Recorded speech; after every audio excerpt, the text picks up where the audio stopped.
Биз Каттаталдык Кара Суу районундагы Каттаталдык айыл өкмөтүнүн тургундары, мен ал өкмөттүн мурдагы башчысы Жантөреев Кантөрөмүн. Акыркы кезде биздин айыл өкмөттүн Ачы айылындагы тургундарын Торгой Булак дыйкан чарбасынын мүчөлөрү катары таанытып, анын жетекчисимин Батырбек Жeenали бир топ туура эмес жалган маалыматтарды басма сөз беттеринде маалымат каражаттарында айтып атат. Мен мына ошол жөнүндө тиешелүү маалыматты ошол кездеги айыл өкмөт башчысы катары берип коеюн. Торгой Булак дыйкан чарбасы 2000 жылдын 1 январынан баштап 99 жылы жер кодекс аракетке киргенден кийин аталган 36 гектарга таптакыр тиешеси жок. Бул дыйкан чарба ал жерге жанагы 8 гектар жерге кызыл китебибиз бар деген маалыматтарды берип атат. Кызыл китепти туура эмес бергендиги тууралуу Кара Суу райондук прокуратурасы кадастр Кара Суудагы кадастр ишканасынын кызматкерлерине иш козгоп, тергөө ишин козгогон. Бүгүнкү күндө сот процессинде бул каралып атат. Бул кызыл китепчеси жок болуш керек, себеби ал мыйзамсыз берилген. Жер кодексинин 21 статьясында даана жазылып турат. Айыл чарба багытындагы баалуу, айдоо жерлер, жайыттар сатылбайт, менчикке берилбейт деп атат. Ошол мыйзамдын негизинде прокуратура иш козгогон. Ал 8 гектар жер мыйзамсыз берилген. Эми дыйкан чарбанын өзү бүгүнкү күндөгү аракети юридикалык каттоодон дагы кече жакында гана өттү. Бирок мына ушул мезгилден бери 36 гектардын ээсибиз деп жалган маалыматтарды, такталбаган маалыматтарды берип жүрөт. Органдардын текшерүүсү, Кара Суу прокуратурасы жеринде текшерип, бүт бар маалыматтарды тактап колуна берген. Андан кийин калган ошол жерлердин баарын кызыл китеп кылып менчик алабыз деген арыз менен булар Ош областтык арбитраждык сотко кайрылган. Сот дагы отказ кылган, ал жер менчикке берилбейт деген. Мына азыр прокуратуранын күч органдарынын бүт текшерүүсүн жокко чыгарып, алардын текшерүүсүн тааныбай, бул текшерүүлөр туура эмес жүргөн, кимдир билөрдүн басым менен жүргөн деген жалган бир негизсиз номаттарды коюп атат. Мына мамлекетибизде азыр бүтүндөй мыйзамсыз кеткен элдин мамлекеттин мүлкү кайтарылсын деген катуу иш чара жүрүп атат. Мына бүгүнкү Торгой Булак козгоп жаткан айыл өкмөттүн 36 гектар фондусунун жери мамлекеттин фондусуна калыш керек. Муну Ачы айылынын тургундарында талап ушундай. Ачы айылынын жаштарынын протоколдору бар, жыйын өткөзүп жерди жалпы айыл иштетүүсү боюнча. Биз айыл өкмөттө ошол кезде мына ошон үчүн айтканбыз. Биз булардын иштетип аткан жерине кызыккан да эмеспиз, киришкен да эмеспиз. Булар азыр менчикке ээ болуу аракетин гана жасап, мына ошол иш-чараны жасап атышат. Саламатсыздарбы? Менин атым Мамаев Оразалы Шамшиевич, Кыргыз Республикасынын адвокатурасынын мүчөсү, адвокатмын. Ушул Кара Суу районунун Каттаталдык айыл өкмөтүнүн кызыкчылыгында бир топ иш-чараларды алып бардым эле. Ушул 36 гектар боюнча мага белгилүү болгон иштин жагдайына тиешелүү кагаздарды сиздерге демонстрациялоо менен бир аз маалымат берүүнү туура деп эсептеймин. Ушул Батырбек Жeenали айтып жүргөн 36 гектар жер бул Каттаталдык айыл аймагынын Ачы айылынын жанында жайгашкан 47-ci, 57-ci, 59-ci, 60-ci, 61-ci контурда жайгашкан жер аянттары. Бул жер аянттары учурунда Торгой Булак дыйкан чарбасына ижарага берилген экен.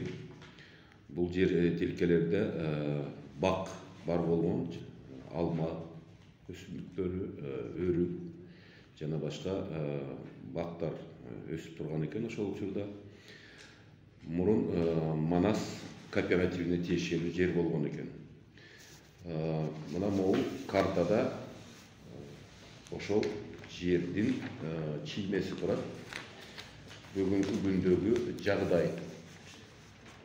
Ушул маалыматтарга таянсак, Торгой Булак дыйкан чарбасы 2000-жылдын 1-январына чейин бул жерде иш аракет жүргүзгөнгө мыйзамдуу укугу болгон, бирок ошол учурга гана тиешелүү таризделген документтер болгон. 1-январь 2000-жылдан баштап Кыргыз Республикасынын жер кодекси колдонууга киргизилген. Менин колумда Торгой Булак дыйкан чарбасынын өкүлү Чынара Океевага Кара Суу филиалы мамлекеттик мекеме кадастрдын берген жообу турат. Бул жерде ак кагазга кара тамгалар менен момундай деп жазылыптыр. Кыргыз Республикасынын жер кодексин колдонууга киргизүү жөнүндө мыйзамынын 7-беренесинин 2-пунктунда эгерде жер участактарын берүүдө пайдалануу мөөнөттөрү аныкталбаса, жер участактарын пайдалануу 2000-жылдын 1-январына чейин берилген деп эсептелет. Ошондуктан сиздин Каттаталдык айыл өкмөтүнүн ачык участкасына жайгашкан 36 гектар жер аянтын Торгой Булак дыйкан чарбасынын жеке менчигине каттоого алуу аталган мыйзамга карама каршы келерин билдирет деп 3-август 2021-жылы тиешелүү мамлекеттик мекеме Торгой Булак дыйкан чарбасына жообун берип жатат. Экинчи документ мен сиздерге көргөзүп коеюн деп жаткан документ бул Кара Суу райондук прокуратурасынын берген 2 март 23-жылы берген каты. Бул жерде момундай сүйлөм бар. Кара Суу райондук прокуратурасы тарабынан текшерүү жүргүзүлүп, Каттаталдык айыл өкмөтүнүн 7 тургунуна жеке менчикке кадастр мамлекеттик мекемесинин Кара Суу филиалы тарабынан берилген мамлекеттик акты боюнча маселелер тергелип чыгып, 2022-жылдын 9-июнунда Кыргыз Республикасынын Кылмыш жаза процесстик кодексинин 27-беренесинин 1-бөлүмүнүн 12-пункту менен кылмыш куугунтугунун эскирүү мөөнөтүнө өтүп кеткендигине байланыштуу кылмыш ишин козгоодон баш тартылды деп турат. Мына могул 2 документ Торгой Булак дыйкан чарбасынын дооматтарынын негизсиз экендигин дагана далилдеп турат, айгинелеп турат. Бул жерде баса белгилеп айтып кое турган нерсе, прокуратуранын каты Кара Суу районунун прокурору Урдалетованын кол тамгасы коюлган. Ушул жерде баса белгилеп койчу нерсе, прокуратура ушул 7 тургунга берилген жер боюнча мыйзамсыздык бар экенин аныктап, бирок кандайдыр бир себептер менен, ал себептерди генералдык прокуратура өзү текшерип тактап алат деп ойлойбуз, же болбосо Ош областтык прокуратурасы кандайдыр бир себептер менен мамлекетке зыян келген 7 гектар боюнча маселени бүгүнкү күнгө чейин ошол 7 гектарды мамлекетке кайтаруу маселесин бүгүнкү күнгө чейин койбой келе жатканы бул Урдалетованын жеке жоопкерчилиги деп эсептеймин. Жер тилкелерге жеке менчиги катталган жарандар булар Абдимомунова Мактымкан Мамадияровна, Камилов Нурали, Омонов Жамшитбек, Исаев Турдумамат Бошпуровичтер. Буларга жер тилкени жеке менчик укугун каттап, жер тилкелерге аларга жалпак тил менен айтканда кызыл китеп берген кадастрдын аракетин мыйзамсыз деп прокуратура таанып атат. Ошол учурда кадастр өзү дагы айтып атат, бул жерлерге жеке менчик укугун каттоого мүмкүн эмес деп. Эмне себептен ушул жарандарга ушундай жеке менчик укугун каттап коюшкан бизге түшүнүксүз. Батырбеков Жээналынын дагы бир чуулгандуу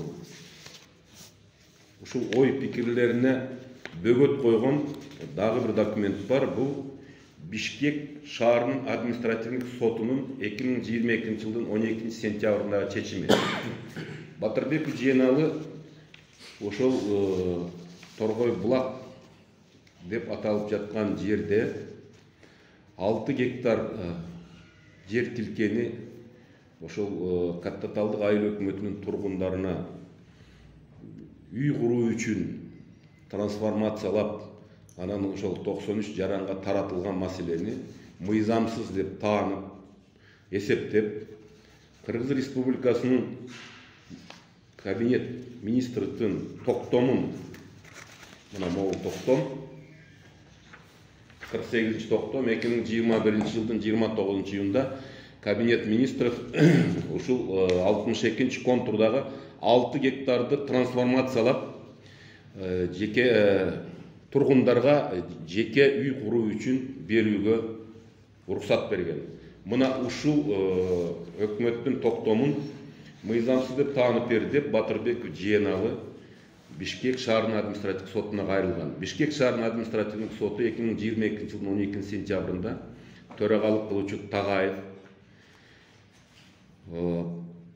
Батырбеков Жыеналынын Торгой Булак дыйкан чарбасынын административдик доо арызын канаттандыруусуз калтырган. Жана бул эмнени түшүндүрөт? Бул ошол 62 контурдагы 6 гектардын мыйзамдуу трансформацияланып, мыйзамдуу жарандарга таратылып берилгендигин аныктайт. Бишкек шаарынын административдик сотунун бул чечимин Бишкек шаардык сотунун административдик иштер боюнча соттук коллегиясы 2022 жылдын 15 декабрында мыйзамдуу деп таанып, апелляциялык арызын, Батырбек Жыеналынын апелляциялык арызын канаттандыруусуз калтырган. Экинчи соттук акты бул 2023 жылдын 4 апрелинде Ош областынын административдик сотунун төрагалык кылуучу Сүйүналиев Дамир Сүйүнтаевич чечими Ош областынын административдик сотуна Торгой Булак дыйкан чарбасынын жетекчиси Батырбеков Жыеналы кайрылган. Ушул 36 гектарды бизге 36 гектарда Торгой Булак дыйкан чарбасынын укугун каттоодон Кара Суу филиалы кадастрдын баш тартып жатат. Ушуну милдеттендирип бериңиз, анын аракетин мыйзамсыз деп таап бериңиз деп. Ош областынын административдик соту 2023 жылдын 4 апрелинде Батырбеков Жыеналынын дооматтарын негизсиз деп таап, кадастрдын Кара Суу филиалынын аракетин мыйзамдуу деп тапкан. Бул соттук акты Ош областынын административдик соттук коллегиясынын 2022 жылдын декабрь айында мыйзамдуу деп табылып, бүгүнкү күндө күчүндө турат. Урматтуу угуучулар, мына көрүп турасыздар. 3 соттук, 2 башка соттук өндүрүштө, 2 башка административдик сотто, бирөө Бишкекте, бирөө Ошто Торгой Булак дыйкан чарбасынын дооматтары мыйзамсыз деп табылган. Ошол учурда Кара Суу прокуратурасы жанагы 7 жаранга менчик укугун каттоо аракетин мыйзамсыз деп тааныган. Бирок ишти мөөнөтү өтүп кеткендигинен, кылмыштык куугунтуктоонун мөөнөтү өтүп кеткендигинен кыскартып койгон. Эми дагы бир сот өндүрүшү бүгүнкү күндө улантылып жатат, жүрүп жатат. Бул Кара Суу районунун Каттаталдык айыл өкмөтү кайрылган. Ушул Кара Суу филиалынын кадастрдын жанагы 7 гектарды менчик деп таанып, ошолорго мамлекеттик акты берип койгон маселесин боюнча ушул кызыл китептерди туура эмес берилген деген боюнча кадастрдын аракетин мыйзамсыз деп таанып, жана ошол кадастр берген кызыл китептер жараксыз деп таап берүү жөнүндө маселе бүгүнкү күндө сотто кароодо турат. Ош областынын административдик соттук коллегиясы 23 ноябрга бул маселе боюнча кароону дайындаган. Урматтуу угуучулар, көрүүчүлөр, негизи бизде бүгүнкү күндө укуктук нигилизм өтө өөрчүп турган кез. Ар бир адам, ар бир жаран ички жоопкерчилиги менен маселеге мындай мамиле кылышы керек деп эсептеймин. Жөндөн жөн эле негизсиз бирөөлөрдү каралай берүү, ар кандай маалыматтарды таратуу бул туура эмес. Мына мен сиздерге юрист катары документтердин негизинде гана кыскача маалымат бердим. Калганын өзүңүздөр карап көрүп талдап аласыздар деп ойлойм. Рахмат. Урматтуу телекөрүүчүлөр, саламатсыздарбы? Каттаталдын айыл өкмөтүнүн менен Торгой булак дыйкан чарбасынын ортосундагы болгон талаштыкка тарышты. Бүгүн ачыктайлык деп неме кылдык. Торгой булак дыйкан чарбасына 1996 жылы 18 октябрда Торгой булак ачы дыйкан чарбасынын пайдаланып жүргөн ижарадагы жерин Торгой булакка өткөрүп берилсин деген ошондогу токтомдо мындай деп көрсөтүлгөн. Мен ошол токтомдун 2-пунктун окуп берейин. Торгой булак дыйкан чарбасы жаңыдан түзүлгөн Торгой булак дыйкан чарбасына улуттук фонддо калган жердеги оор шарттардагы алма багы өткөрүлүп берилсин. Бардығы 36 гектар деген. Мына ушуну бизге өткөрүп берген деген Батырбековдун бир жалган сөздөрү мына телевидениеде да башка жерлерде айтылып жүрөт. Ошол токтомдун негизинде бизге өткөрүп берген 36 гектар жерди, ошонун негизинде бизге райадминистрация токтом чыгарып акт түзүп берген дейт. Ошол токтомдун негизинде администрациясы 592 токтом менен 1996 жылы 10 айда мындай деген токтомдо да неме кылган. Кыргыз Республикасынын өкмөтүнүн ошондогу улуттук жер фондунун жобосуна ылайык 345 токтомдун негизинде жобосуна ылайык беребиз деп көрсөтүлгөн. Бул жерде дагы улуттук фонддун калган жерден деп көрсөтүлгөн. 345 токтомдо эмне деп көрсөтүлгөн. Ал жерде улуттук фонддун жери үлүшкө берилбейт, юридикалык жана жеке жактарга сатылбайт деп көрсөтүлгөн. Бирок ошол токтомдун негизинде дайыма дооматкон коюп келип, райадминистрациясы бизге госакитпен бергендер. Мында госакит турат, бул госакит убактылуу берилген. 1996 жылы берилген, туура ол жерде Батырбековдун айтканы. Бирок дайыма неме чийип картасын көтөрүп жүрөт. Мынандай картасы бар деп. Бул карта эмне үчүн сызылып берилген? Себеби токтом чыккандан кийин убактылуу пайдаланган жерлерде картасын чектеп, алардын границасын чектеп бермесен пайдаланууга укуксуз деп көрсөтүлгөн.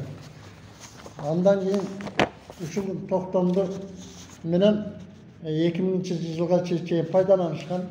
2000 жылда бул берилген акыт өз күчүн жоготкон мыйзамдын негизинде. Бирок Батырбеков бизге берилген дегендин дагы бир немеси, бул жерде жер Каттаталдык айыл өкмөтүнүкү, ал эми бак Манас 1000 жылдык болгон.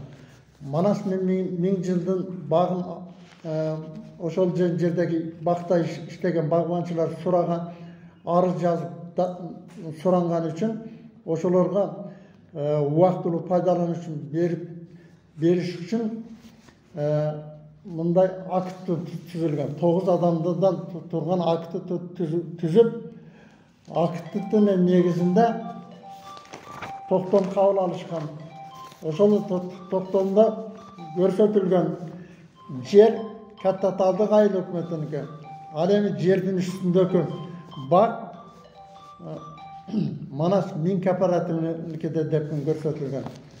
Одан кийин 2 айыл өкмөтү менен Манас Мing жылдын ортосундагы бак менен жерди аныктап чечип бериш үчүн Кыргыз Республикасынын айыл чарба жана суу чарба министрлигинен атайын өкүл кат жөнөтүшүп өкүлдүн чакырткан. Ошол өкүл дагы келип туруп, анализдеп туруп, 9 адамдан турган комиссияны түзүп, мына жерде. Мынанда да протоколу турат. 9 адамдан түзгөн комиссия Бишкектен келген айыл чарба министринин өкүлү аныктап жер Каттаталдык айыл өкмөтүнүкү, ал эми жердин үстүндөгү турган бактын дарагы Манас Мing жылдык кооперативине таандык деп көрсөтүлгөн мына жерде. Мына жерде жазып бардыгын. Ошонун негизинде токтом кабыл алышкан. Токтом кабыл алынган жерде жер Каттаталдык айыл өкмөтүнүкү, ал эми жердин үстүндөгү бактын дарагы Манас Ming жылдык деп көрсөтүлгөн. Бул жерде Каттаталдык айыл өкмөтүнүн жерин пайдалангандыгы үчүн ошол ижарага алган жерге ижарачылар айына 1 гектарына жылына 600 сомдон, ал эми жалпы жылдык немеси 17.500 сом төлөнсүн деп мына жерде жазып койгон. Одан кийин мына андан кийин Манас Ming кооперативин өзү токтом кабыл алган. Бул жерде дагы бак Манас Ming кооперативиники, ал эми жери Каттаталдык айыл өкмөтүнүкү деп мынанда да Манас Mingдин токтомдон турат. Ушул токтомдордон ушул түзүлгөн акттардын негизинде жер жана агрардык реформа борборунун директору мынандай деген буйрук чыгарган. Мына номер 53 буйрук. Мына ушул буйрукта Батырбек Таналбастан ушул күнгө чейин элдерге тетири агитация жүргүзүп, өкмөттүн койгон талаптарына карама каршы иш аракеттерин жүргүзүп келет. Бул буйрукта да көрсөтүлгөн. Бул буйрукта да жазып койгон. Жер Каттаталдык айыл өкмөтүнүкү, ал эми жердин үстүндөгү бактын дарагы Манас Ming жылдыкка таандык деп. Бул жерде ошол да дыйкандарга өткөрүлүп берилсин деген, багбанчыларга өткөрүлүп берилсин деген буйрук чыккан. Багбанчылар ушу неме Манас Ming кооперативи менен келишим түзүп, Манас Mingдин бакка кетирген чыгымын төлөп берүү 200.000 сомду төлөп берүү 3 жылдык мөөнөт менен милдеттеме жана төлөп берүү немесин кабыл алган. Ошол менен мезгилде Торгой булак дыйкан чарбанын башчысы Батырбек эмес, Торгой булак дыйкан чарбанын башчысы Маматова Жаңыл болгон. Анын мына жерде протокол бар. Протокол кол коюп неме алган. Бирок мына бул Манас Mingдин карызын төлөө үчүн сатып алуу келишими түзүлгөн. Бул Маматова Жаңыл менен түзүлгөн. Бул жерде Батырбектин эч кандай дыйкан чарбанын башчысы менен дегендин эч кандай кажаты жок. Маматова Жаңыл менен түзүлгөн. Маматова Жаңыл менен 3 жылдык мөөнөткө түзүлгөн. 2001 жылдан баштап 2003 жылга чейин ушуну төлөп берип, андан кийин буларга бакчы сатып алды деген гана күбөлүк менен берилген. Мынандай. Мына жерде жеке менчик күбөлүгү берилген. Мисалы үчүн Омонов Жамшитке 1 гектар 80 га жердегі бақтан 403 дана алма көшетін сатып алған деп мынандай документ көрсетіліп тұрады.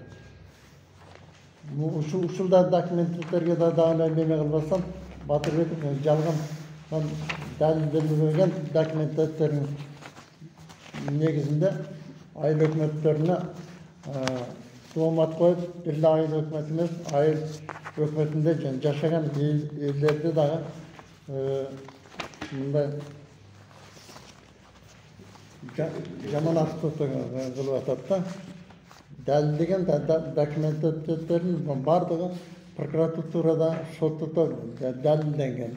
Ошонда дагы тепкен албай, телевизорға чыгып аргандай жалған маалыматтарды беріп, елді бардым бұл бушайманға салып отыр. Саламатсыздарбы, урматтуу бүгүнкү пресстин катышуучулары. Мен ошол убакта Кататалдык айыл өкмөтүнүн жер адисинде иштегенмин. Азыркы убакта пенсиядамын. Мына Батырбеков айтып жүрген 36 гектар бак мамлекеттин багы, мамлекеттин жери. Бул мамлекеттин жери болгондуктан эч кандай сатылбайт дагы, жана үлүшкө дагы берилген. Бул Батырбеков женалы өзү ол кийин Өзбекстандан келип алып, азыр Кыргызстандын жерин талашып атат. Бул биз ар жактан келген, ар мамлекеттен келген немелерге ушу Кыргызстандын жерин тарката берсе, Кыргызстанда жер калабы. Ошондуктан мамлекеттин жери мамлекетте калыш керек. Ал эч убакта Батырбековго тиешелүү эмес. Ал элдин жери жана Кататалдык айыл өкмөтүнө таандык жер.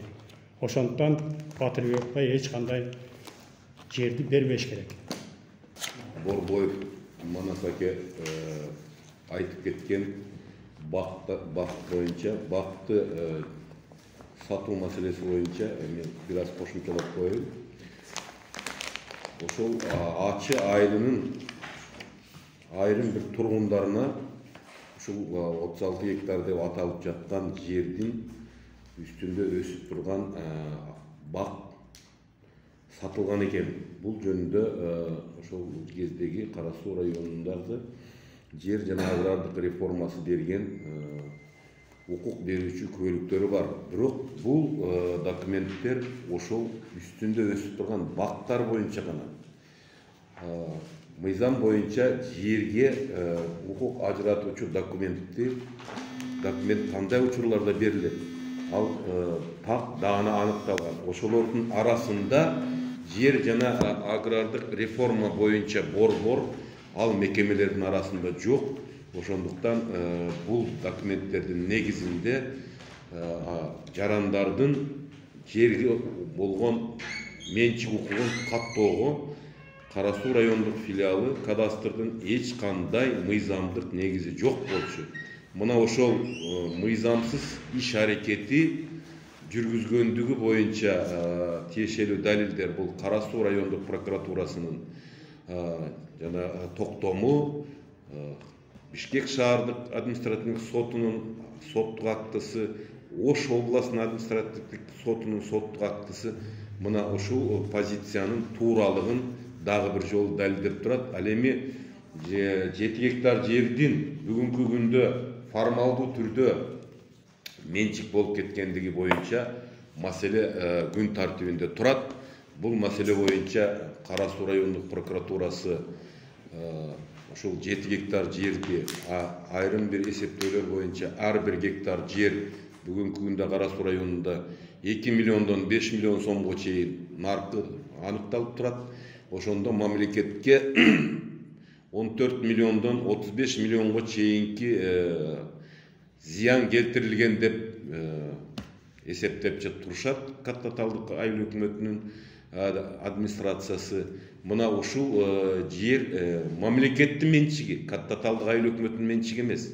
Бул анткени мамлекеттик айыл чарба фондунун жери. Мына ушул жер тилкени мамлекетке кайтаруу боюнча Кантөрө Жантөрөевдин иш аракеттерин мыйзамсыз деп эсептөөгө эч кандай негиз жок. Жана Кататалдык айыл өкмөтүнүн бүгүнкү администрациясынын аракеттеринде мыйзамсыз деп эсептөөгө эч кандай негиз жок. Мен ушуну бир айтып койгону туура деп таптым. Урматтуу көрүүчүлөр, азыр тиешелүү маалыматтарды алдыңыздар. Негизи жер мына былтыртан бери иштелбей турат да. Ошон үчүн мен ушул мүмкүнчүлүктөн пайдаланып айтып кетемин. Ачайнын эли, ошол жерде иштетип жаткан элдер, сиздер мына эмки жылдын камын көрүп, тиешелүү жер иштетүү боюнча чараларды аткарып, минералдык жер семиртишик жебесиңер эмне кыласыңар, тоңдурума айдайсыңарбы, өзүңөрдүн даана болгон жериңерди айдап ишке киришиңер керек. Батырбек Жиеналы менен ал жерди иштете албайсыңар. Азыр силердин жериңерди пока эч ким талашкан жок. Баягы ижара формасында ошол айылдын тургуну катары, Торгой булак эмес, айылдын тургуну катары пайдаланып жүргөн жериңерди акырын ынтымак менен айдап пайдалана берсеңер болот. Аны эч ким талашкан жок. Маселе совсем ошол мыйзамсыз иш-аракеттер менен мамлекеттик мүлк мыйзамсыз жанагындай бир баскынчылардын колуна тийип кетпесин деген гана ойду билдириш үчүн келип отурабыз. Ал жерде ошол баягы кызыл китеп алган 1-2-3 адам бирөөлөргө сатып жиберген. Мына ошонун баарын кайтарышыбыз керек азыр. Жер ошол элге калыш керек, ачынын элине, ачынын эли иштетет. Ал жерди башка жактан келип эч ким иштетпейт, эч ким кызыкпайт дагы. Жер силердики, ошон үчүн мыйзам чегинде айыл өкмөт менен тиешелүү иш-чараларды кылып, келишимдерди түзүп алып, иштете беришиңизди чакырып кетемин. Рахмат.